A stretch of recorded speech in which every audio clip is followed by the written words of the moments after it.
ആഗോളസഭ ഇന്ന് പ്രത്യക്ഷീകരണ തിരുനാൾ ആഘോഷിക്കുകയാണ്. 3 ജ്ഞാനികൾ ക്രിസ്തുവിനെ തേടി യാത്ര ചെയ്ത് വന്നു എന്ന വലിയൊരു സംഭവം. ക്രിസ്തുവിൻ്റെ ജനനം വളരെ മനോഹരമാകുന്നതിൻ്റെ ഒരു കാരണം ഈ 3 പേര് കൂടിയാണ്. ഈ യാത്രയെക്കുറിച്ച് പറയുമ്പോൾ തന്നെ ഒത്തിരി മനോഹരമാക്കുന്ന ചില കാര്യങ്ങളൊക്കെ ഉണ്ട്. ഇന്നൊക്കെ GPS വെച്ചൊക്കെയാണ് നമ്മളൊക്കെ യാത്ര ചെയ്യുന്നത്.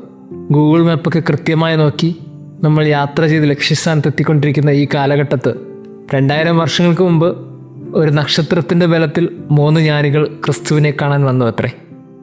ഇപ്പോൾ GPS ഒക്കെ വെച്ച് പോകുന്ന നമുക്ക് കൃത്യമായിട്ട് മനസ്സിലാകും നക്ഷത്രം ആ കാലഘട്ടത്തിൽ സാധ്യമായ ഒരു കാര്യമായിരുന്നു. കൃത്യമായി ഈ ഒരു വെളിച്ചത്തിന് മുന്നിൽ പോയവർക്ക് അവർ കൃത്യമായി ക്രിസ്തുവിന് മുമ്പിൽ എത്താൻ സാധിച്ചു. ഇതിന് വെളിച്ചം നൽകുന്ന ചില സംഭവങ്ങളൊക്കെ ഉണ്ട്. ഒന്നെന്ന് പറയുന്നത് ആകാശത്തിൽ ഒത്തിരിയേറെ നക്ഷത്രങ്ങളാണ്. ഒത്തിരിയേറെ നക്ഷത്രങ്ങൾ ഇങ്ങനെ ആകാശത്ത് നിറഞ്ഞു നിൽക്കുമ്പോൾ ഏതോ ഒരു നക്ഷത്രത്തെ മാത്രം പിന്തുടർന്നുകൊണ്ട് അവർ ക്രിസ്തുവിലേക്ക് എത്തിച്ചേർന്നു. നമുക്ക് ഓർമ്മപ്പെടുത്തൽ നൽകുന്ന ഒരു സന്ദേശം ഇതുതന്നെയാണ്. ഒത്തിരി നക്ഷത്രങ്ങൾ ജീവിതത്തിൽ നമ്മൾ കാണും. ഒത്തിരിയേറെ ജീവിതത്തെ ആകർഷിക്കുന്ന ചില സംഭവങ്ങളും വ്യക്തികളും അനുഭവങ്ങളൊക്കെ ജീവിതത്തിലുണ്ടാകും. പക്ഷേ ഏതാണ് നമ്മളെ ക്രിസ്തുവിലേക്ക് എത്തിക്കുന്നത്?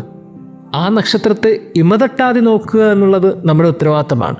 പക്ഷേ ഈ യാത്രക്കിടയിൽ ഒരു സംഭവം ഉണ്ടായി. ഇവർ കൃത്യമായി യാത്ര ചെയ്താണ് വന്നത്.